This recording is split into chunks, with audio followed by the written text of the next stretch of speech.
memimpin acara pada siang hari ini? Pasti deg-degan ya, pasti deg-degan apalagi ketemu sama berapa nih 300 mahasiswa baru kan ya, yang keren-keren juga. Gila. Oke. Pastinya udah nggak sabar nggak sih, Mas? Udah nggak sabar ya pasti ya? Pasti sih, udah gak sabar banget. Oke. Kita lihat di sana tuh juga lagi deg-degan banget itu kayaknya Masnya tuh di sana ya. Grogi itu ya, nervous. Iya nih, dari Arab jauh-jauh.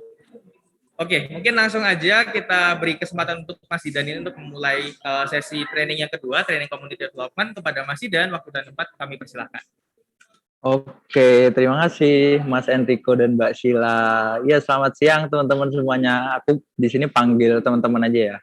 Oke, tadi juga habis ice breaking ya dari teman-teman semuanya. Juga biasanya kalau habis ice breaking ini kan moodnya bagus gitu ya, moodnya bagus. Terus teman-teman juga semangat juga. Mungkin aku pengen tes dulu deh. Ke teman-teman bisa ketik 1 di chat box bagi yang masih semangat gitu.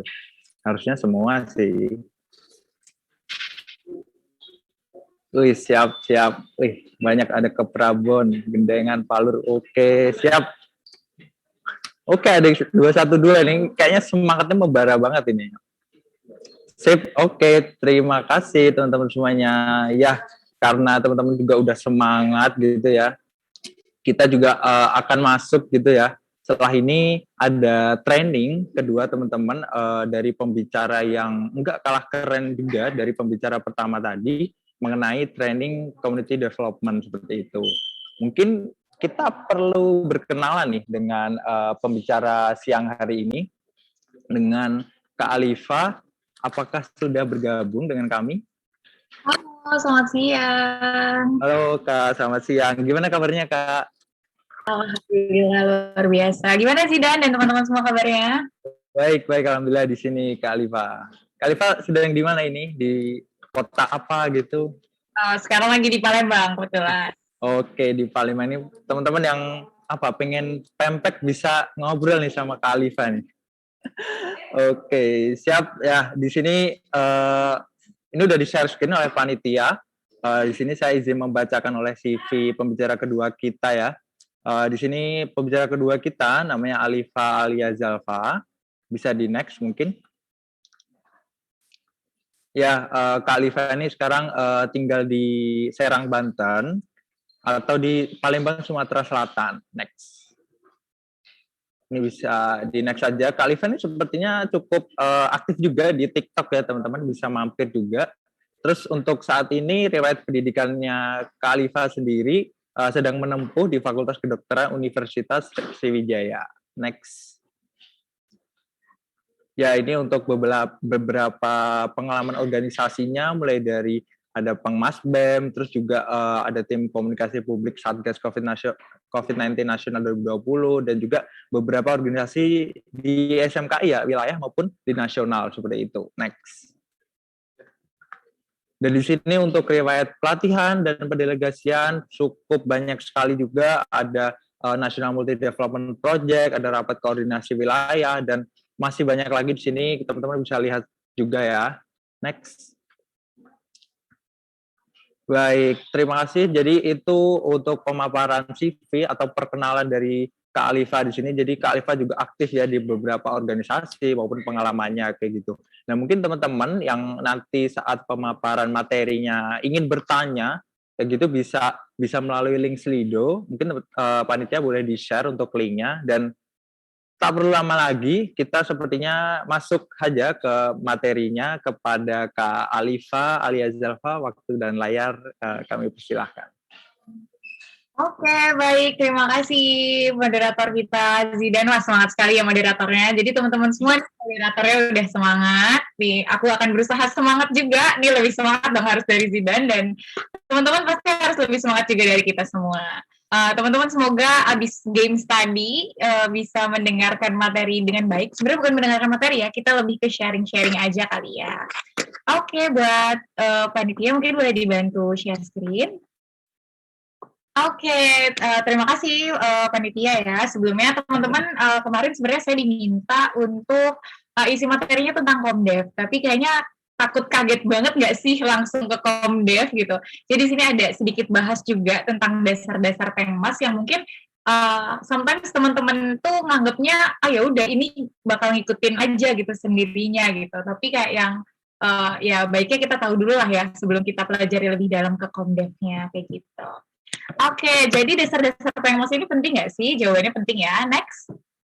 Ini ada sedikit interaktif gitu ya teman-teman. Boleh dibantu mungkin beberapa yang teman-teman mungkin mau ada yang raise hand, bantu jawab gitu ya. Yang pertama di sini saya mau tanya dulu sih nih buat teman-teman semua, apa sih yang kalian tahu tentang pengabdian masyarakat itu? Teman-teman ada yang bisa bantu jawab? Dari 314 orang yang ada di sini, nggak mungkin ya semuanya orangnya malu-malu, Kak. Ayo. Wah, gimana nih Kak Zidan? Kita tunjuk aja apa ya? Boleh nih Kak, boleh. Oke. Boleh dong dibantu dong. Tunjuk dong. Oke, di sini halaman pertama ada stabelan kelompok 2. Sebentar, nama Aurelia. Boleh, ya. Mas, Ya. izin menjawab. Menurut saya pengabdian masyarakat itu bagaimana kita memberikan ilmu yang telah kita dapat selama belajar sebagai tenaga kesehatan kepada masyarakat untuk meningkatkan kualitas kesehatan yang ada di masyarakat. Mungkin gitu sih, Mas. Terima kasih. Baik, makasih banyak Aurelia. Oke, kita next dulu ya. Nanti kita bahas selanjutnya. Nah, kalau Tridharma Perguruan Tinggi ada yang tahu nggak nih? Kadang-kadang kan teman-teman semua tahunya cuma pas awal nih, pas PKKMB. Nanti kesini-sini lupa gitu kan. Gimana teman-teman? Ada yang masih ingat apa itu Tridharma Perguruan Tingginya? Ya, masa mau ditunjuk lagi nih? Mantap nih. Ada siapa nih? Hairunisa ya, dari kelompok 19. Halo, Hairunisa. Halo Mbak, Tridharma Perguruan Tinggi itu ada pendidikan dan pengajaran, terus penelitian dan pengembangan, terus yang ketiga ada pengabdian masyarakat. Terima kasih. Oke, sip, mantep banget nih. Boleh di next? Ya, betul banget ya. Tridharma Perguruan Tinggi yang pertama itu ada pendidikan, next. Yang kedua itu ada penelitian, dan yang terakhir ada pengabdian kepada masyarakat. Oke, next. Nah, kalau tadi yang disebut sama Aurelia, ini pengertian pengabdian kepada masyarakat yang lebih ngarah ke kesehatannya ya, dalam tanda kutip dari tadi karena disebutnya kesehatan-kesehatan gitu. Nah, tapi kita perlu tahu juga bahwasannya dari dasar-dasarnya banget pengabdian masyarakat ini nggak selamanya loh teman-teman dilakukan dalam ranah kesehatan aja. Nah, tapi kalau secara global untuk pengabdian masyarakat ini memiliki arti bahwasannya ini adalah suatu kegiatan yang bertujuan untuk membantu masyarakat tertentu dalam beberapa aktivitas tanpa mengharapkan imbalan dalam bentuk apapun. Nah, teman-teman di sini boleh dilihat ya, diperhatikan. Ini ada saya highlight, membantu masyarakat tertentu tanpa mengharapkan imbalan dalam bentuk apapun. Mungkin kalau membantu, oke, teman-teman udah paham bagaimana membantunya itu bisa disesuaikan. Nah, tanpa mengharap imbalan apapun juga teman-teman udah paham dong ya pasti. Tapi di sini yang paling jadi poin penting adalah masyarakat tertentunya. Sama kayak teman-teman di sini bakso Center Leukin ya. Nah, ketika turun ke masyarakat nanti, teman-teman semua pasti ada bersinggungan dengan masyarakatnya ini loh gitu. Nah, jadi teman-teman harus paham masyarakat seperti apa sih yang mau teman-teman jadikan targetnya.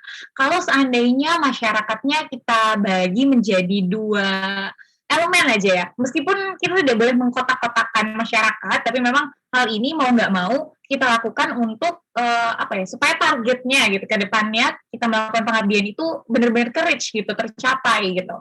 Nah, masyarakat tertentu ini dalam artian ibaratnya kalau kita bagi 2 dalam masyarakat menengah ke bawah dan masyarakat menengah ke atas.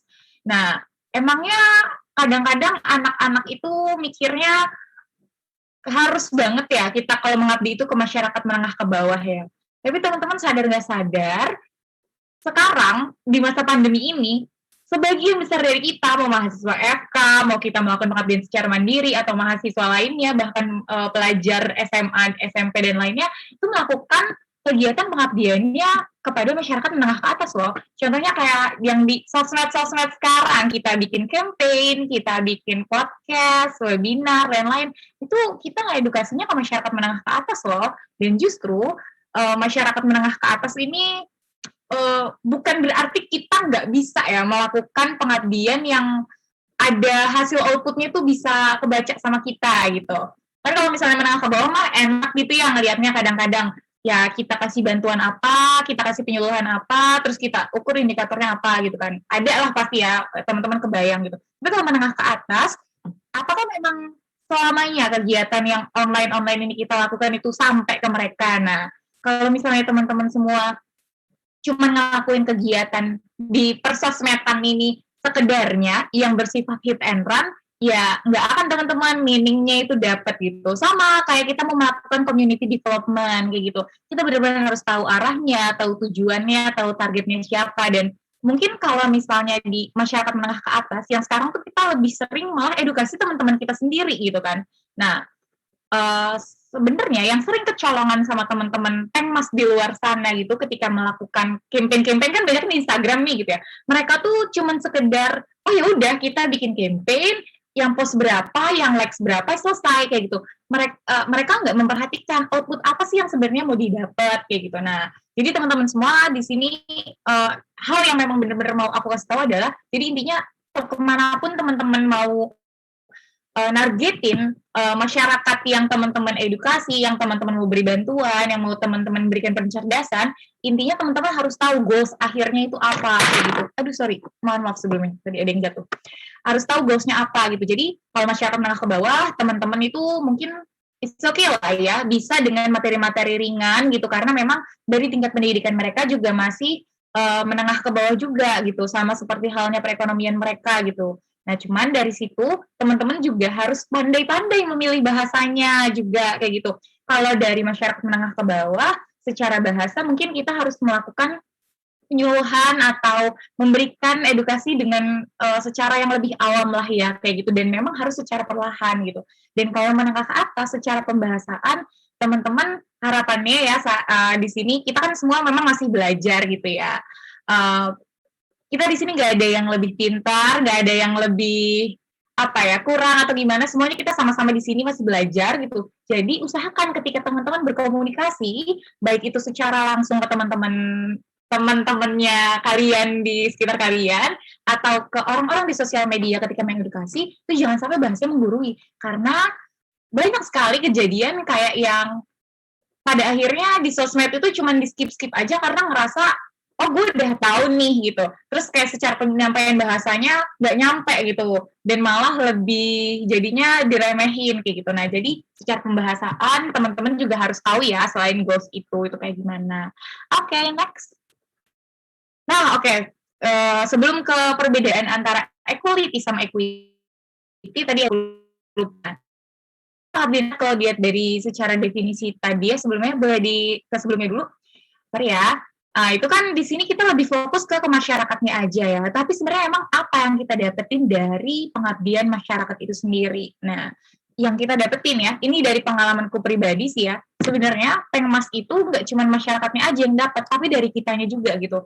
Bahwasannya Pengmas itu bisa banget jadi gerakan pemberdayaan diri kita untuk menjadi lebih better lagi gitu ke depannya, terutama dalam pelaksanaan ilmu pengetahuan, dan seperti yang tadi Aurelia bilang, itu kita fokusnya ke arah kesehatan, kayak gitu.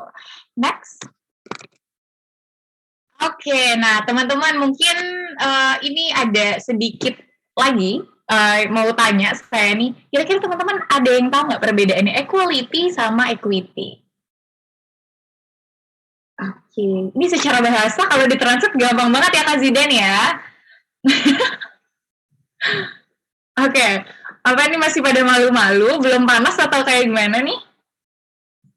Oke, karena waktunya cuma singkat, mungkin aku langsung aja kali ya. Nah, jadi kalau misalnya dari secara alih bahasa nih, mungkin teman-teman udah paham semua ya. Dari kalau equity itu kan diartikannya tuh sebagai keadilan ya teman-teman. Sedangkan kalau equality itu persamaan atau kesetaraan kayak gitu.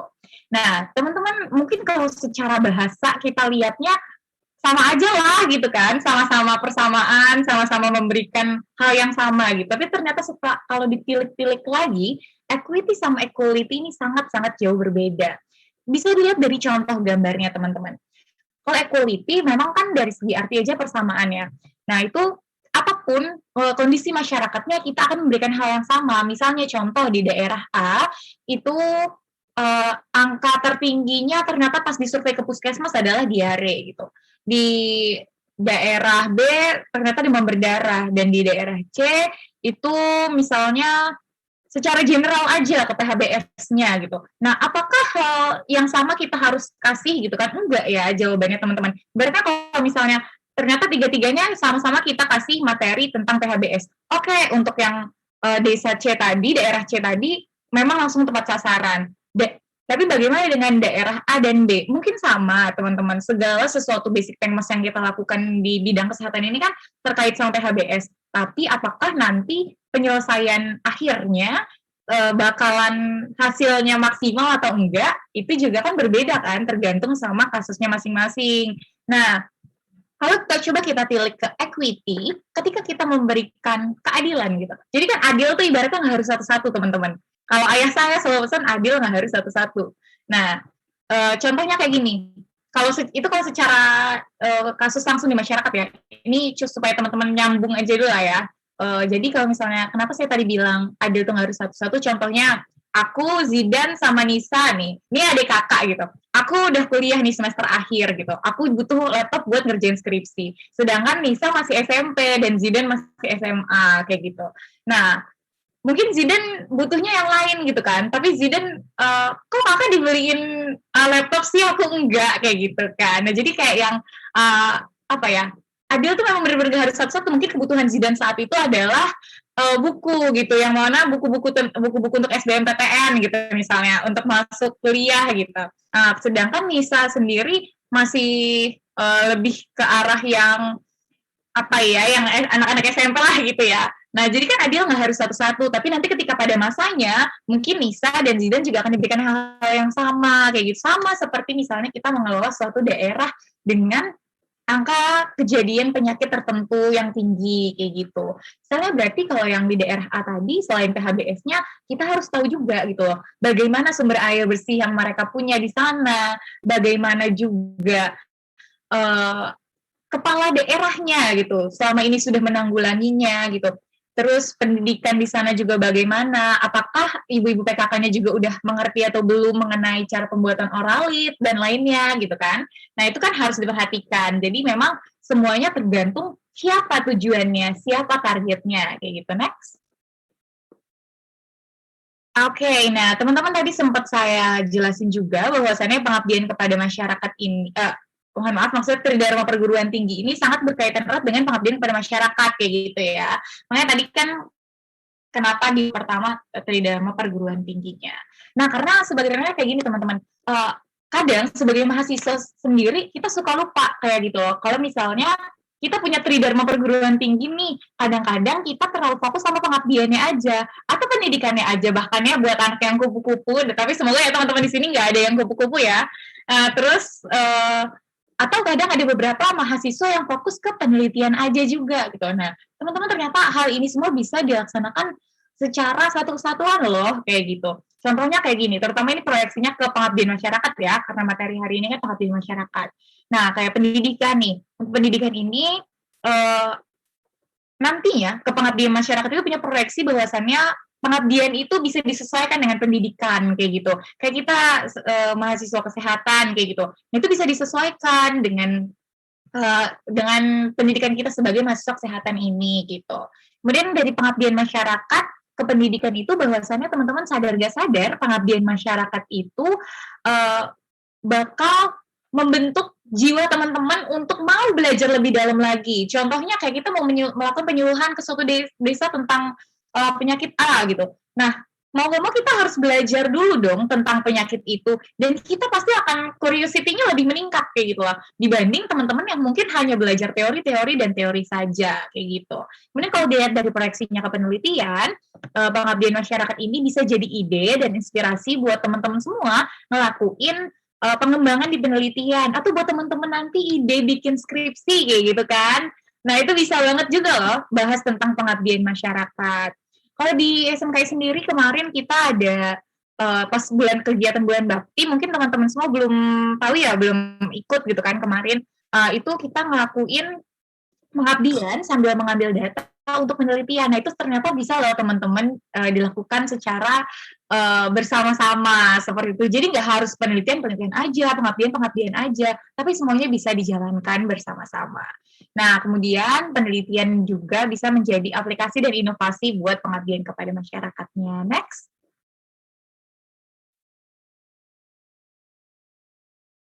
Oke, next. Nah, karena lagi ini ya, materinya juga habis ini kita bakal bahas ke ke community development, kita langsung aja nih bahwasannya Pengmas ini merupakan bentuk dari agent of change, bukan? Jawabannya betul ya, Pengmas ini merupakan bentuk dari agent of change, karena kalau misalnya ada suatu masalah di lingkungan sekitar kita, ada yang salah lah ya gitu. Nah kita sebagai mahasiswa itu dituntut untuk merubah masalah tersebut sesuai dengan harapan yang sesungguhnya teman-teman, makanya disebut dengan agent of change. Nah, dengan harapan bahwa suatu hari nanti kita sebagai mahasiswa itu ya dapat menggunakan disiplin ilmu kita dalam membantu ya pembangunan Indonesia untuk menjadi lebih baik ke depannya. Baik Indonesia sehat, Indonesia emas tahun 2045 dan lainnya. Oke, next. Kita singkat-singkat aja yang di sini karena nanti poin-poin pentingnya ada di community development-nya. Next, yes, next lagi. Oke, ini ada salah satu contoh gambar-gambar dari boleh di sebelumnya dulu. Oke, ini gambar-gambar dari bentuk pengabdian kepada masyarakat yang pernah dilakukan oleh teman-teman di beberapa universitas atau juga yang bekerja sama dengan SMKI. Ini kebetulan ya, saya masukin foto-fotonya yang pernah dilakuin aja gitu. Nah, ini bisa mulai dari melakukan pemeriksaan fisik, terus ada juga penyuluhan yang ke sekolah-sekolah, atau bahkan sebagai mahasiswa kesehatan kita nggak selamanya loh harus bahas tentang penyakit gitu, tapi kita bisa juga membantu memberdayakan nih masyarakatnya, potensi masyarakat di sana lebih baik ke arah mana gitu, yang bisa dilakukan gitu untuk perbaikan ekonominya gitu, karena sebagai mahasiswa kesehatan nggak tentu loh kita harus edukasinya ke kesehatan juga kayak gitu. Kita juga harus tahu dan harus aware masalah-masalah sosial lainnya gitu. Nah, ini juga ada yang sifatnya ke lingkungan, terus di sini juga ada yang pemberdayaan budidaya ikan lele. Ini tuh adalah suatu bentuk community development yang dilaksanakan oleh ISMKI yang bekerja sama. Waktu itu institusinya, aduh aku sedikit lupa ya, ini karena tahun 2017 ingatku. Ini tahun 2017 ini turunan dari kakak-kakak kemarin. Dan ini juga ada pelatihan gitu untuk tanaman hidroponik. Next. Oke, ini kalau sedikit aja contoh pengabdian yang dapat dilakukan selama masa pandemi adalah video edukasi. Tapi yang paling efek biasanya adalah penyuluhan dari yang dekat. Oke, next. Nah, mungkin ini ada metode singkat lah ya, yang sering aku pakai mungkin buat ngelakuin kegiatan-kegiatan di Pengmas. Cuman kita nggak akan bahas dalam di sini. Nanti ada 7 step Comdev yang bakal kita jadi fokus, dan itu mirip-mirip juga kayak gini, cuman lebih detail kayak gitu.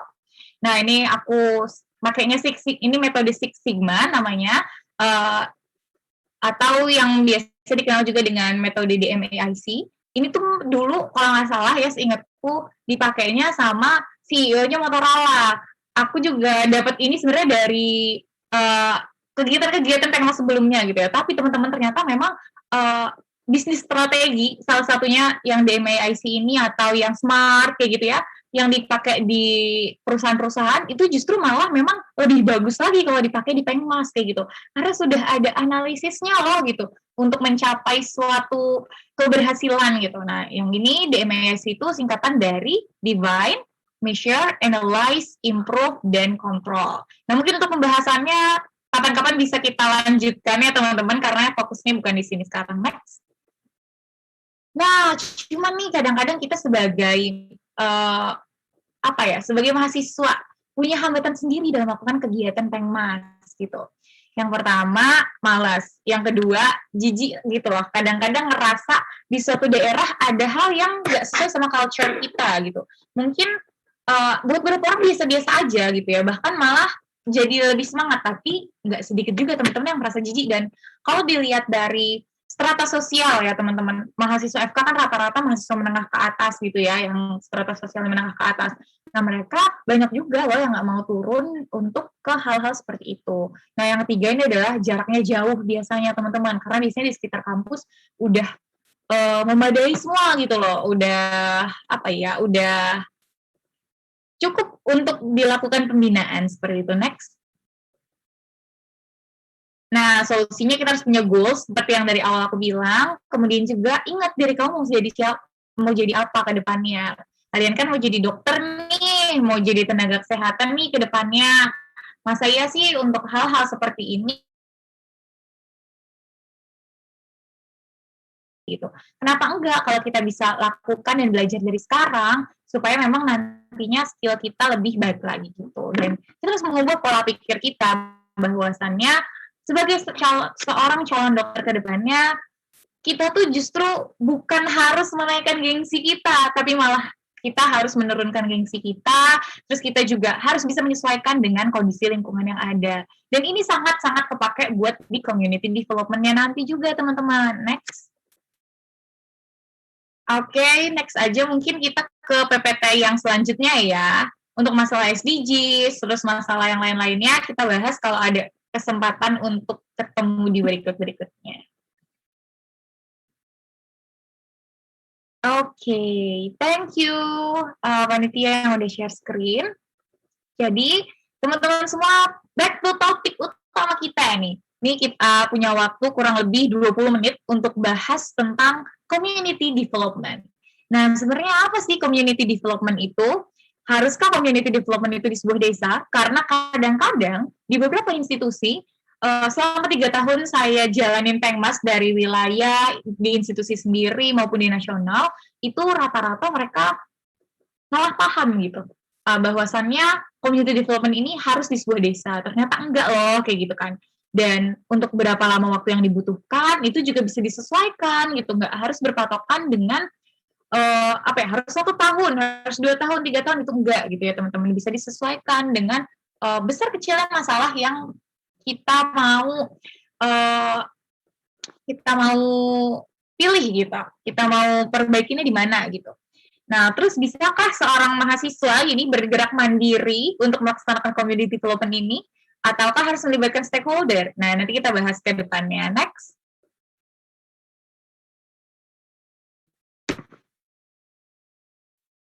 Oke. Jadi, dari community development ini, secara harfiah lah ya teman-teman, secara harfiah memiliki arti, ini merupakan program kerja yang bergerak di bidang pengembangan masyarakat atau pengabdian masyarakat yang disesuaikan dengan sumber daya yang ada di dalam masyarakat. Ingat ya teman-teman, ada kata-kata disesuaikan. Nah, kemudian mahasiswa kedokteran Indonesia di sini hanya sebagai inisiator. Jadi kita di sini sebagai inisiator dalam masyarakat tersebut, sehingga nantinya masyarakat itu sendirilah yang secara mandiri meningkatkan taraf kesehatan mereka. Contohnya kayak tadi, kita melakukan penyuluhan mengenai suatu masalah. Aku senangnya sebenarnya di sini bahas masalah diare, karena kebetulan yang waktu aku menjabat jadi Kadep Pengmas FK Unsri, itu di desa binaanku adalah masalah diare. Jadi nggak apa-apa ya teman-teman ya, ini aku bahasnya diare terus gitu. Soalnya memang yang terekam banget memorinya gitu. Nah, contohnya kita ngelakuin penyuluhan kesehatan tentang si diare itu gitu ya. Mau kita segimanapun ngasih tahu ke mereka, materinya kita kasih tahu, ya jadi biasanya ya, soalnya yang mahasiswa kesehatan lakter rata-rata, iya diare itu ini loh Bu, Pak gitu. Nah diare itu bisa disembuhkan dengan ini, harus dihindari dengan ini. Tapi kadang kitanya nggak memberikan contoh kayak gitu. Nah kita sebagai inisiator di sini harusnya justru memberikan contoh teman-teman semua. Supaya memang merekanya mau melakukan hal tersebut gitu. Makanya untuk melakukan community development itu tidak bisa dilakukan dalam waktu yang singkat. Contohnya mungkin ada di beberapa universitas, teman-teman mungkin ada yang dari Jakarta juga dan tahu ada UKRIDA namanya, Universitas Krida Wacana. Jadi mereka tuh komdevnya 1 tahun sebelum ini, mereka lagi ganti ya, di tahun ini lagi ganti, tapi sebelum ini mereka punya komdev yang kurang lebihnya itu berjalan selama 11 atau 12 tahun, saya lupa, tapi mereka itu benar-benar membina, mereka benar-benar bersifat sebagai inisiator bagi masyarakat di daerah sana, sampai pada akhirnya desa yang nggak ada apa-apanya, desa yang perekonomiannya rendah, desa yang kesehatannya sangat krisis saat itu, jadi punya puskesmas sendiri, dan mereka jadi mandiri dengan sendirinya, kayak gitu. Nah, disitulah teman-teman sebenarnya meaning dari si community development ini, gitu. Karena kalau teman-teman tilik lagi dari kata-kata dan bahasa saya yang tadi saya sebutkan, kayak dari segi waktu ada 11-12 tahun. Nah, berarti mereka itu nggak hit and run, teman-teman. Dan kebanyakan mahasiswa kesehatan, karena regenerasinya ini memang 1 tahun ya, mungkin teman-teman yang sudah berpengalaman di organisasi tahu juga ya, karena cuma 1 tahun masa kepengurusannya, sampai pada akhirnya nggak dilanjutin lagi sama adiknya, atau mau dilanjutin nih tapi adik-adiknya nggak ngerti gitu loh mau ngelanjutinnya dari segi yang mana gitu. Nah, dari situ sampai pada akhirnya setiap kegiatan Pengmas yang dilaksanakan akhirnya jadi hit and run dan bener-bener nggak memberikan hal besar kayak gitu. Sebenarnya nggak gitu juga sih bahasanya. Intinya sedikit banyaknya yang kita kasih itu kan bakal berdampak besar ya. Tapi akan lebih besar lagi teman-teman kalau memang akan ada yang melanjutkan. Seperti itu mungkin ya, lebih halusnya lagi gitu kan. Semoga teman-teman dapat bisa nangkep ya bahasanya ya. Next. Nah, oke. Jadi dari prinsip-prinsip Pengmas ini sendiri, teman-teman semua, mohon maaf, maksudnya prinsip-prinsip Komdev ini sendiri, ternyata ada beberapa hal yang saling berkaitan kayak gitu. Nah, jadi ngerjain Komdev itu ya nggak bisa asal-asalan teman-teman. Nggak bisa aja karena ada satu desa, terus kita mau sama teman-teman kita, sama teman-teman kita mau turun, oh ya udah segitunya aja, segitu ada kasus, terus ada masyarakat di sana, ada kitanya, kita turunin aja, udah segitu aja gitu, titik gitu. Nah, tapi itu kan nanti jadinya hit and run gitu ya. Nah, tapi di Komdev ini ada 4 prinsip yang harus dipegang teman-teman. Yang pertama, harus ada masalah di masyarakat, itu sudah pasti. Apalagi kita anak Pengmas, jadi kita harus pintar-pintar teman-teman semua menilik masalah yang ada di sana. Karena biasanya masalah di suatu desa itu enggak ibaratnya masalah di suatu desa itu enggak cuma satu itu aja, bahkan ada beberapa masalah yang prioritasnya itu setara kayak gitu. Sampai kitanya sendiri bingung mau milih yang mana dulu sih ini gitu. Di antara banyak ya di desa yang kemarin dipegang juga, selain diarenya tinggi, angka DBD-nya juga tinggi. Sebenarnya masalahnya sama-sama masalah air loh gitu. Tapi kira-kira kita harus selesainya dari mana dulu gitu. Kan harus kita pelajari lebih dalam gitu kan. Dan surveinya juga harus dikencengin nih, baik itu mau survei door to door dan lain-lainnya. Nah, kedua, inisiasi. Kita mau menginisiasinya. Percuma teman-teman mau turun, tapi kayak cuman ngomong aja gitu. Kalau misalnya bahasa temen-temen di sini gitu ya, kadang-kadang ya lu mah bacot aja gitu kan ibaratnya, nggak bilangnya mau turun tapi kagak turun-turun. Ya ngeplan sekian lama, bener-bener ngeplan sekian lama, terus kayak yang bener-bener udah dirinciin, tapi ujung-ujungnya keburu pergantian kepengurusan, nggak diturunin lagi ke adiknya, ya nggak mulai-mulai gitu. Kalau prinsip aku sih ya dalam melakukan Pengmas, ini dari pengalamanku aja, aku lebih baik aku turun dulu gitu ya. Mau bener mau salah nantinya, turun aja dulu gitu loh. Tinggal kamu mau nggak sih ngambil resiko ini gitu loh. Dan kamu mau nggak kalau misalnya ada apa-apa ketika terjadi itu kamu bertanggung jawab kayak gitu.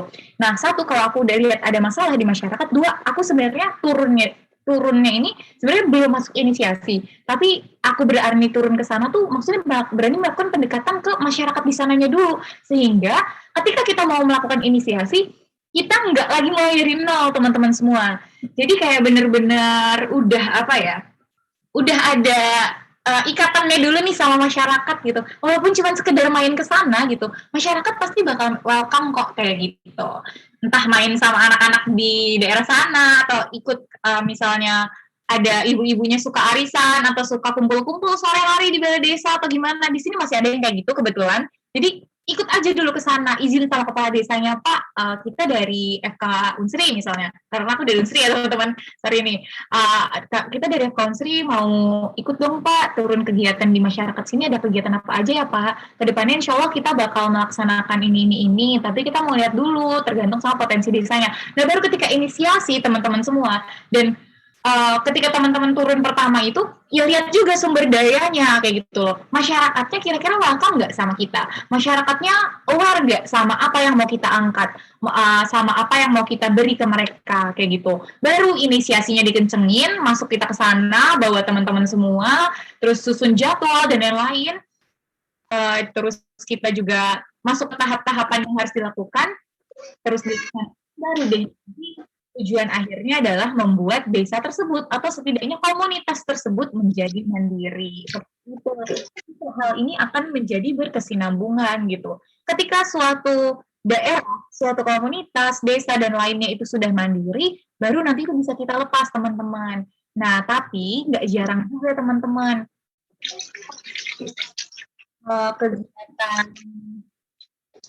kegiatan pengabdian di tengah ketidakcocokan nih sama si komunitas atau lingkungan atau daerah itu sendiri gitu. Nah, biasanya kan kita terikat sama MOU nih gitu. Nah, makanya teman-teman dari awal, kenapa saya nyemplung aja dulu gitu. Inisiasi belum nggak apa-apa, nyemplung aja dulu gitu. Yang penting kita tahu kondisi masyarakat. Itu nanti ya. Bisa terjadi.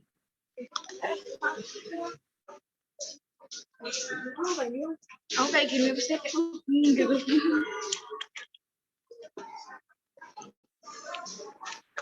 Sekarang kelompok tutorku sudah terpecah. Mungkin teman-teman panitia bisa dibantu. Ya. Karena si Atsila selama Madeni.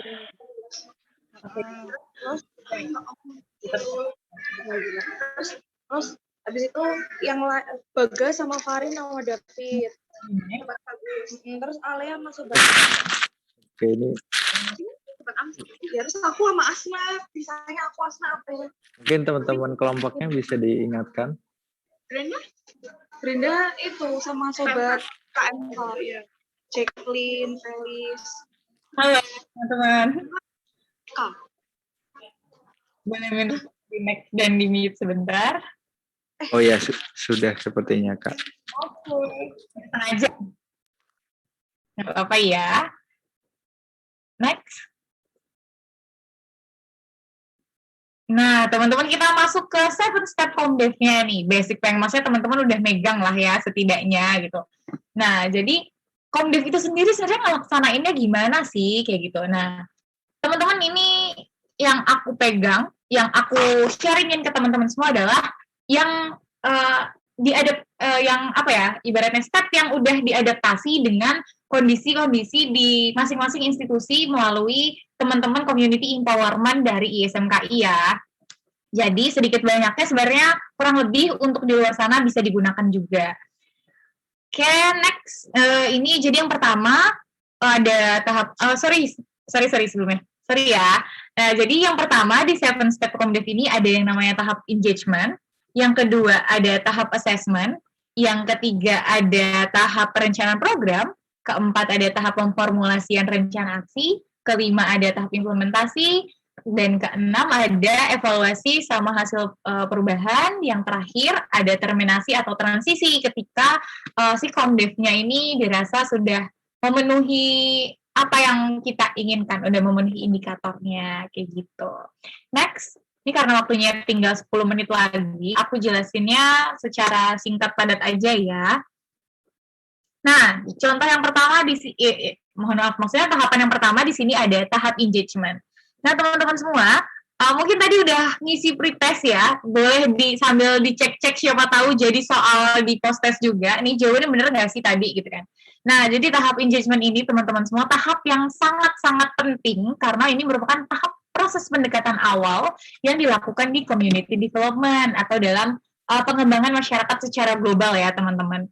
Nah, pendekatan ini biasanya sih dilakukan dan sering ngomonginnya gitu. Bicaranya tuh tentang persiapan, baik itu persiapan dari SDM sumber daya mahasiswanya, sumber daya manusia yang ada di daerah tersebutnya, sama kapabilitas dan kesediaan kita sebagai mahasiswa untuk turun di lapangan itu kayak gimana sih gitu. Kitanya sanggup nggak gitu loh. Karena kalau dari awal kita tahu ada masalah dan kita udah nggak sanggup, lebih baik jangan dilanjutin teman-teman. Karena memang kegiatan Pengmas ini kan bukan cuma buat main-main aja kayak gitu. Tapi coba kita cari tempat yang lain atau cari masalah yang lain, isu-isu lain yang bisa sesuai gitu sama diri kitanya gitu, sama kemampuan kitanya, baik itu mungkin di sini teman-teman nanti bakal masuk organisasi mulai dari BEM, mulai AMSA, CIMSA gitu kan ya, banyak ya teman-temannya.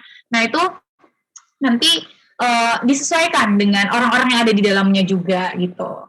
Nah di tahapan ini teman-teman semua perlu diketahui bahwasannya kita udah harus milih lokasi kayak gitu.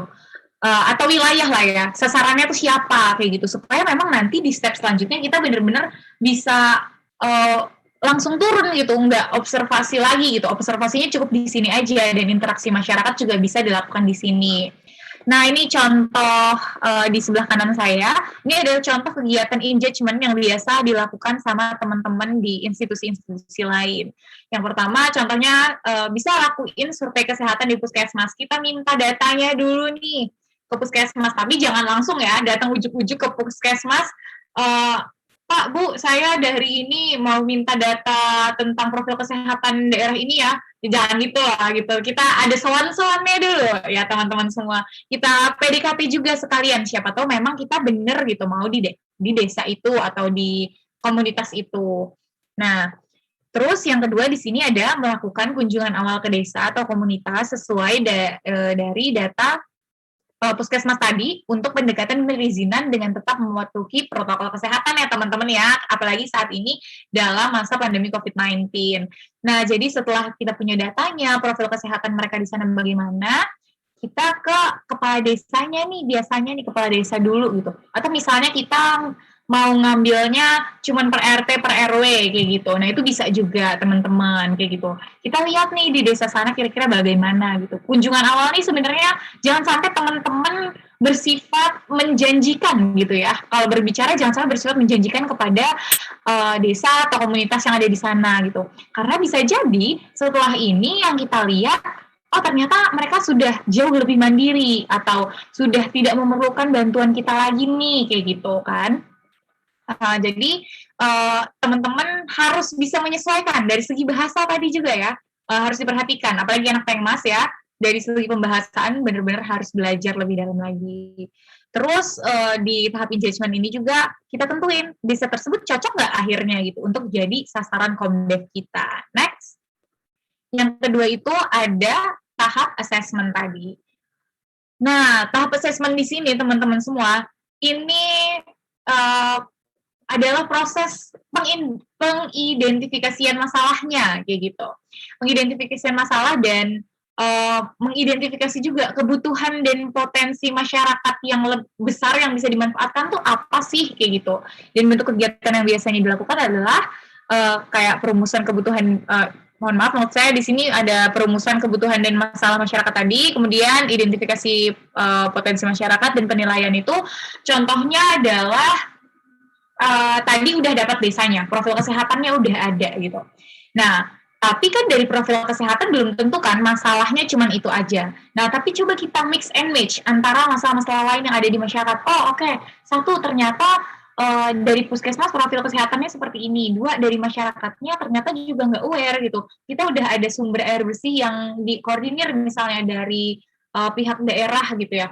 Udah ada PDAM, tapi mereka nggak mau pakai air PDAM gitu karena alasan mahal dan lain-lain kayak gitu kan. Karena PDAM kan masih berbayar ya, walaupun sebenarnya nggak terlalu mahal kayak gitu kan. Tapi kan buat beberapa kelompok tertentu bisa jadi kan mereka masih mau memanfaatkan apa yang ada dulu aja nih kayak gitu kan. Baru apa ya, yang kebutuhan lainnya juga masih banyak gitu ibaratnya. Jadi kita sesuaikan di sini. Kita selain dari masalah diarenya, misalnya masyarakatnya juga karena mayoritas nih petani nih, terus mereka banyak minum minuman yang kalau ke sawah gitu ya, bukan bawa air putih, tapi bawanya tuh kayak apa ya, minumannya kayak apa ya yang biasa dibawa para petani-petani itu kayak misalnya aduh aku inget gambarnya tapi aku nggak inget namanya nih. Misalnya bau sirup lah ya, yang sederhana lah ya, ini bau sirup kayak gitu kan supaya lebih seger gitu, atau minum es teh manis jadi pas di ladang, pas di sawah jadi seger banget gitu. Nah ternyata selain diare, disebut nih ada kuku bima nih katanya. Nah misalnya dari situ aja ternyata bisa timbul potensi masalah lain. Ternyata angka profil kesehatan tertinggi kedua dari penyakitnya itu adalah hipertensi lagi, diabetes, karena banyak petani yang minum minumannya itu yang manis-manis kayak gitu. Nah itu kan bisa tuh diidentifikasi dulu semuanya di situ. Jadi biar nggak timpang gitu, kita memilih masalah yang dari awal kita lihat aja gitu, tapi ternyata mungkin ada yang lebih urgent lagi karena lebih berjangka panjang misalnya. Next. Ini ketiga ada perencanaan program. Oke, kita udah dapet nih masalahnya adalah ya yang paling inget di aku adalah diare nih. Jadi udah diare nih misalnya, dan memang itu paling umum juga kan ya. Nah, jadi di tahap perencanaan program ini ya kita tentuin kira-kira kegiatan apa yang mau kita lakukan kayak gitu. Satu, edukasi nih. Oke, edukasi yang pertama dilakukan di balai desa. Dua, edukasinya kalau misalnya cuman di balai desa aja, mungkin kan cuman bapak-bapak ibu-ibunya aja yang datang. Tapi mungkin kita bisa datang juga ke sekolah-sekolah. Kita bikin program dokter kecilan juga di sana. Kayak gitu kan itu bisa ya teman-teman ya. Terus yang ketiga, kita berdayakan ibu-ibu PKK-nya. Kita ajarin gimana caranya buat oralit. Terus kita ajarin juga mungkin untuk tanaman-tanaman herbal yang bisa menangkal diare dan lain-lain. Itu kan kita ajarin juga gitu, cara pembuatannya juga gimana gitu kan misalnya. Atau mungkin dari hal itu juga bisa nih gitu dijadikan ladang buat mereka semua mencari penghasilan tambahan juga gitu. Kita ajarin misalnya ya buat simpon-pon itu tadi kan ya namanya kan.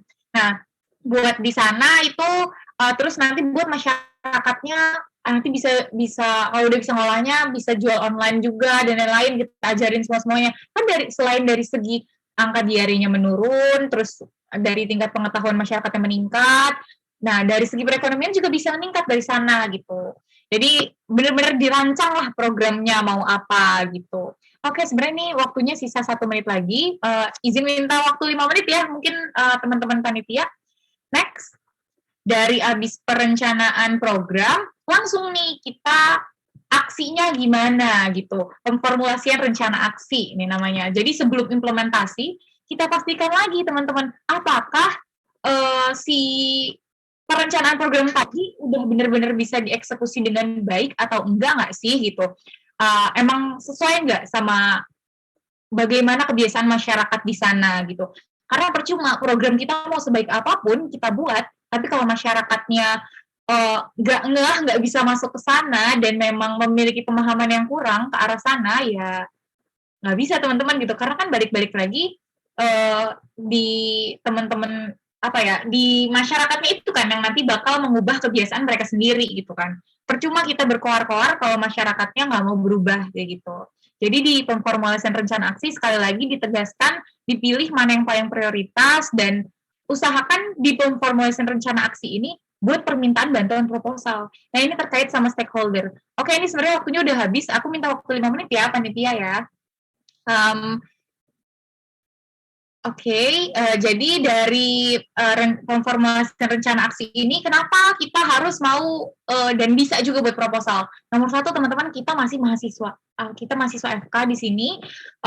Mungkin kita terkendala sama jadwal dan lain-lain, kayak gitu. Salah satu tujuan kita buat proposal itu pasti masukinnya ke dekanat dong, teman-teman semua. Karena kalau misalnya kita aja nggak ada inform consent ke pihak kampus, kayak gitu, gimana pihak desa mau setuju gitu loh. Dari pihak kampus aja kalau tidak mengizinkan kayak gitu. Terus selain itu juga ketika pihak kampus itu mendukung, mungkin ketika kita membutuhkan peran-peran stakeholder lainnya seperti dari dinas kesehatan kota, bahkan dinas kesehatan provinsi kayak gitu ya, ke kepala desanya dan lain-lain, itu pasti bisa dibantu gitu. Terutama ke puskesmas sih. Karena biasanya kan kalau di FK-FK ya yang menjabat di jajaran dekanannya dokter-dokter semua gitu kan ya. Aku nggak tahu kalau di UNS gimana, tapi kalau di Unsri kayak gitu. Jadi ketika kita mau masuk suatu puskesmas dan ada jalan yang dipersulit, kita bisa dibantu di sana. Kalau misalnya dari pihak dekanat aja udah mendukung kayak gitu. Kemarin itu kita sempat ada masalah teman-teman di Desa Binaan Unsri itu untuk terkait perizinan ke dinas kesehatan kota ya, dinas kesehatan kota, karena kebetulan itu beda daerah gitu. Dari Palembang tuh harus agak jauh sedikit gitu. Nama daerahnya Banyuasin. Nah itu ya kita akhirnya dibantu nih teman-teman karena kita deketan kan. Ini FK Unsri sebelahnya Dinas Kesehatan Provinsi Sumatera Selatan. Ternyata kita malah dapat bantuannya dari Provinsi Sumatera Selatan. Mereka yang audiensi ke Dinas Kesehatan kotanya gitu. Nah itulah teman-teman pentingnya salah satu pembuatan proposal. Nah next. Dan terus di sini ada tahap implementasinya, ya teman-teman laksanain program yang teman-teman mau laksanain. Dan jangan lupa pengawasan dan pendampingan itu sangat-sangat penting. Karena nanti segala sesuatu yang diukur setelah step ini, yaitu dalam bentuk evaluasi dan mau lihat hasil perubahannya, ya di mana lagi gitu melihatnya kalau nggak dari hasil implementasi, kalau nggak dilihat dari pas implementasinya maksud saya. Jadi memang dari awal dikerjakan, teman-teman harus sudah melakukan pengawasan dan pendampingan, karena hasil akhirnya pasti nggak akan jauh beda dari apa yang teman-teman semua jalankan di proses implementasi ini. Sama yang ketiga, pemberian bantuan di sini. Jadi intinya jangan pernah lupa teman-teman, masyarakat tuh biasanya orientasinya selain ke kehadiran teman-teman semua bisa meningkatkan pengetahuan mereka, yang paling penting bagi mereka adalah kira-kira teman-teman bisa kasih bantuan apa yang benar-benar terasa saat itu. Biasanya kayak gitu. Nah, makanya biasanya acara puncaknya dari community development adalah melakukan bakti sosial, entah itu bagi-bagi sembako, atau entah itu teman-teman ngadain kegiatan makan-makan bareng-bareng di sana, atau gimana. Nah, itu dia teman-teman. Jadi jangan sampai teman-teman terlalu fokus sama masyarakatnya harus bisa begini, tapi di sisi lain apa yang masyarakatnya inginkan nggak teman-teman kasih kayak gitu. Ya mau nggak mau kita juga harus bisa seimbangin di sananya gitu. Next, ini udah 2 tahapan terakhir, yaitu evaluasi dan hasil perubahan, sama tahap terminasi atau transisi. Nah, tahap terminasi biasanya dilakukan kalau misalnya ada suatu masalah di pertengahan, atau misalnya memang ada suatu program yang mau dirombak karena memang nggak cocok gitu, kan kita nggak munafik lah ya, mungkin ada beberapa program yang ternyata kita rencanakan awalnya oke-oke aja, pas di tengah-tengah nggak sesuai dengan harapan, gitu. Makanya itu bisa diterminasi atau dihentikan sementara. Atau tahap transisi, baik itu buat teman-teman yang mau pindah desa atau teman-teman yang transisi di sini bukan berarti pindah desanya aja, tapi pergantian kepengurusan seperti itu. Oke, next. Sebenarnya udah habis ya teman-teman semua. Nah, tapi sebelum saya akhiri, ini ada beberapa output yang didapat. Ini output kecil aja teman-teman semua sebenarnya, karena output yang didapat nantinya itu pasti balik-balik lagi ke institusi, ke teman-teman semua juga yang ngelaksanainnya gitu. Yang pertama, masalah yang kita jadikan fokus itu bisa terselesaikan. Terus output yang kedua, masyarakat dapat menjalankan program yang kita inisiasi secara mandiri, terus dapat juga memanfaatkan sumber daya yang ada, baik itu sumber daya alamnya atau manusianya, dalam menyelesaikan masalah itu sendiri. Kemudian program yang kita inisiasi nantinya juga dapat terus berjalan setelah kita tinggalkan. Contohnya adalah desa yang dilaksanakan sama teman-teman yang di Ukrida itu. 12 tahun mereka ngadain di sana, sekarang mereka sudah jadi desa yang mandiri. Oke, next. Udah habis kayaknya. Peran stakeholder tadi udah saya bahas juga. Sudah pasti penting. Terima kasih teman-teman semua. Semoga bermanfaat. Saya kurang lebihnya mohon maaf. Kepada Allah saya mohon ampun. Saya kembalikan kepada Zidan karena sudah masuk sesi tanya jawab ya. Oke, terima kasih Kak Alifa atas pemaparannya. Jadi aku sedikit mengutip ya, tertarik dari kata-kata tadi. Kita juga sebagai mahasiswa ya, sebagai pemuda juga, kita termasuk agent of change. Itu ya, dan Pengmas dan Komdev ini termasuk kegiatan perubahan gitu ya. termasuk kegiatan perubahan juga yang kita sebagai mahasiswa, spesialnya mahasiswa kedokteran, juga kalau bisa interest nih terhadap Komdev maupun pengabdian masyarakat ini. Teman-teman nggak yang mau bertanya bisa raise hand atau on mic, atau bisa juga melalui link Slido.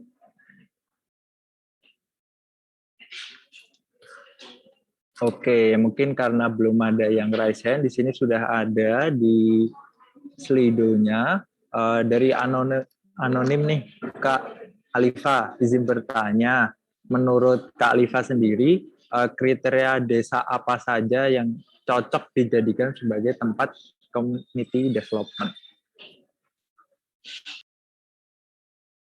Oke, ini langsung aja kali ya. Ya, Kak, boleh. Karena ditanyanya apa sih namanya, pribadi, dilihat dari sudut pandang saya gitu. Desa seperti apa yang cocok dijadikan tempat community development? Sepertinya saya nggak punya kriteria tertentu, teman-teman, karena buat saya sendiri, ketika kita mau melaksanakan community development atau pengabdian masyarakat itu sendiri, nomor satu sih yang saya lihat dari kitanya dulu nih gitu. Teman-teman mau targetnya menyelesaikan masalah kesehatan kah, membantu perekonomian kah, atau masalah sosial lainnya gitu dari pendidikan dan lain-lainnya, itu dulu yang harus dilihat gitu. Baru kalau teman-teman udah nentuin teman-teman mau fokusnya ke masalah pendidikannya, masalah sosial atau masalah apa gitu ya, udah nih teman-teman gitu tentuin gitu, baru teman-teman bisa lihat dan bisa mengerucutkan kriteria si desanya itu kalau memang mau milih desa gitu, karena nggak bisa disamaratakan kriteria desa seperti apa yang cocok gitu untuk dijadikan suatu komdev gitu, karena setiap masalah punya kriterianya masing-masing. Misalnya kalau aku milih untuk yang dari segi pendidikan gitu, tahun 2018 saya pernah ikut kegiatan pengabdian masyarakat di Desa Hurun, itu di daerah Lampung. Mungkin teman-teman ada yang pernah, ada yang dari Lampung juga di sini. Saya waktu itu ke sana ada kegiatan rekomed namanya. Di sana tuh jadi kalau mau sekolah dia harus turun gunung dulu, harus turun dulu ke bawah baru bisa sekolah. Nah, berarti di sana cocok dong untuk kita jadikan desa yang apa ya, kita lakukan komdevnya fokus ke pendidikan nih gitu. Tapi untuk di desa yang saya bilang tadi, yang di desa binaan Unsri yang saya pegang, itu ya nggak cocok gitu, karena sebenarnya sekolah di sana itu banyak, cuman memang masalahnya di sini adalah air gitu. Rata-rata dari mereka masih menggunakan air sumur yang memang sangat keruh gitu, dan memang mereka masih kadang ya ada yang mencuci mandi semua itu di anak Sungai Musi gitu. Mungkin ada orang Palembang juga. Nah, itu ada di desa, aduh aku lupa nama desanya, Desa Sungai Pinang, teman-teman semua, sama Desa Sungai Dua. Nah, di sana masih kayak gitu loh. Jadi kriteria desanya nggak bisa ditentuin dari sekilas aja gitu. Memang harus lihat dari fokus masalahnya apa dulu, kayak gitu. Itu sih mungkin yang bisa saya jawab. Mohon maaf ya kalau ada kekurangan. Oke, terima kasih Kak Alifa atas penjelasannya. Ya, kurang lebih kayak gitu untuk siapapun yang nanya ini. Oke, kita lanjut karena terbatasnya waktu, kita masuk ke pertanyaan yang terakhir. Di sini udah ada yang raise hand, Christopher ya, boleh langsung on mic aja mungkin. Terima kasih sebelumnya atas kesempatan pertanyaannya. Ya, saya ingin menanyakan satu hal. Untuk tadi kan community development itu kan selama ini kalau saya lihat dari pembahasannya itu adalah seperti desa-desa yang mungkin terpelosok seperti mohon maaf yang mungkin tidak seperti kota-kota yang kita umumnya di misalnya di UNS ini kan di Solo, mungkin bisa di desa-desa atau tempat-tempat lainnya yang memerlukan. Namun kalau misalnya saya izin bertanya, mohon maaf, kalau misalnya ini juga ada yang menyindir, karena di Indonesia ini banyak sekali kepulauan dan banyak sekali tempat-tempat terpelosok yang mungkin sampai teknologi pun tidak masuk, dan mungkin masyarakat yang di sana pun menolak perkembangan teknologi itu sangat memungkinkan terjadi, dan juga mereka kemungkinan besar memiliki budaya yang sangat kolot, dan mungkin dan karena budayanya mereka kolot itu mereka akan menolak beberapa saran dari kita. Mungkin kayak kita mau melakukan pemeriksaan bagian apa, mungkin bagi mereka itu adalah penghinaan, atau kita memberikan obat mereka tidak terima atau semacamnya. Itu kurang lebih untuk mengatasi situasi masalah seperti itu mungkin bisa dimulai dari yang pertama tadi itu engagement-nya itu kan tadi juga perlu menuliskan kayak sejenis proposal, yang mana yang itu harus menulis proposal juga kan, belum tentu setiap daerah-daerah itu terutama bagian pelosok itu juga ada orang-orang yang maksudnya mohon maaf mampu untuk berkoordinasi dengan sebaik itu. Mungkin apakah ada apa itu namanya saran atau solusi untuk mengatasi hal tersebut? Terima kasih sebelumnya, Mbak. Oke, baik. Terima kasih Christopher ya namanya. Ini agak ke belakang ya, soalnya namanya sorry kalau nggak kelihatan. Makasih banget Christopher, pertanyaannya sangat bagus sekali. Nomor satu tuh teman-teman untuk menjawab pertanyaan Christopher di sini adalah teman-teman mau nggak mau langsung turun dulu. Kenapa kayak gitu? Ya gini, jadi contohnya kayak mungkin Zidan atau teman-teman yang lain tahu ada Rumah Sakit Apung yang punyanya itu kan ya.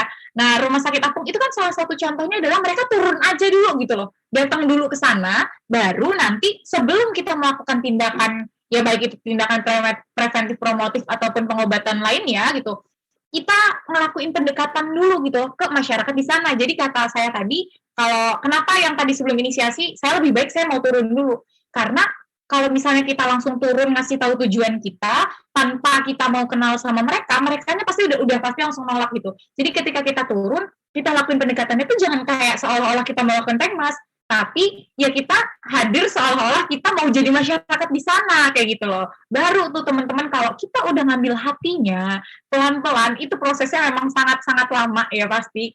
Nah, tapi cuman itu meaningnya dari pengmas tuh adanya di sana gitu loh. Kita bisa sabar nggak? Bisa ikhlas nggak gitu?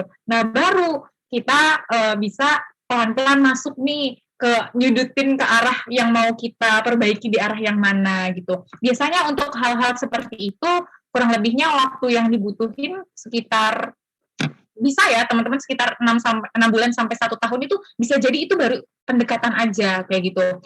Dan ada juga teman-teman kebetulan adik saya juga kuliahnya FKG dan dia ikut kegiatan pengabdian gitu di Aceh. Pas turun itu agak ke sana tuh butuh waktu 2 minggu di sana itu cuma baru pendekatannya aja gitu. Baru nanti tim yang lain datang ke sana setelah udah dirasa oke gitu ya. Tim yang lain baru ikut datang nih dan baru dia melakukan kegiatan pengabdian yang mau kita lakukan gitu sesuai sama apa yang kita lihat ketika kita datang ke sana gitu. Jadi intinya teman-teman yang bisa saya kutip sedikit lah ya gitu ya dari hal yang tadi ditanyakan Christopher adalah bagaimana jadi seorang gimana ya, bentar. Saya mau membahasakannya agak susah ya, soalnya biasanya kegiatan di Pengmas itu hanya bisa dirasakan buat saya gitu ya. Makanya saya selalu bilang Pengmas itu dari hati. Karena banyaknya bisanya hanya dirasakan, tidak bisa dibahasakan. Nah, gimana kita itu bisa memanusiakan manusia, teman-teman semua, kalau misalnya kita nggak bisa sabar, kalau kita misalnya nggak bisa ikhlas, dan kitanya nggak mau tekun kayak gitu.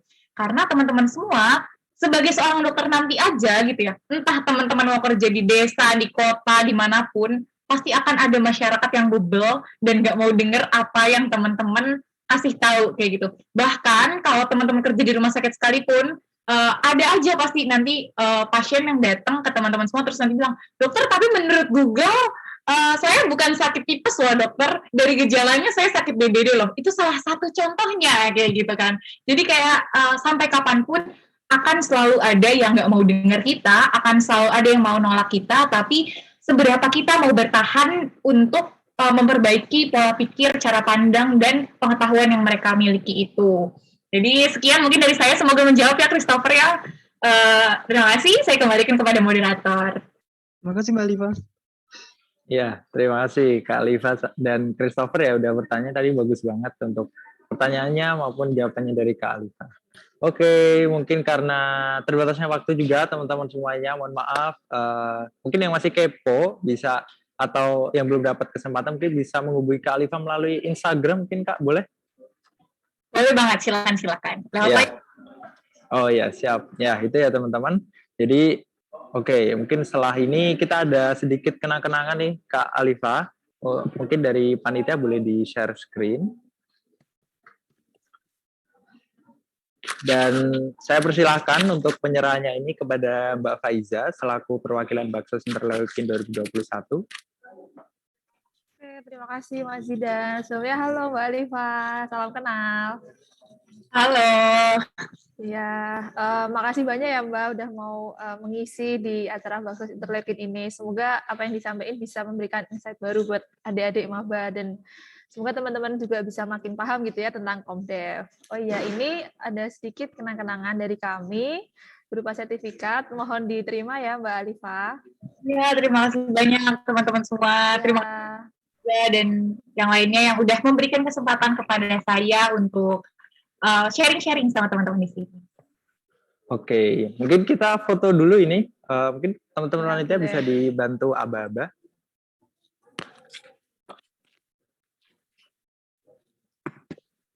Mungkin dari Mbak Alifa ada gaya Mbak? Gaya apa ya? Gaya CI kali ya. Gaya CI saya buka ini. Oh, Kita minta duit ya teman-teman semua. Ini hati. iya. Gaya salah. Iya, boleh. Yuk. Oke. Mungkin teman-teman panitia ada yang aba-aba. Mungkin saya aba-aba ya, tolong di screenshot. 1, 2, 3. Oke, terima kasih Kak Alifa. Happy banget deh ngisi acara di sini. Iya Kak, ini rame banget juga, kita hektik sendiri-sendiri ini. Oke, mungkin terima kasih untuk terakhir kali, terima kasih untuk atas waktunya Kak Alifa udah berkenan hadir juga, udah memberikan sharing-sharing yang sangat insightful tadi. Dan selanjutnya mungkin dari teman-teman panitia juga mengucapkan terima kasih. Dan setelah ini mungkin apabila Kak Alifa ada kegiatan lain diperkenankan untuk meninggalkan ruangan. Tapi apabila ingin masih lihat-lihat juga boleh.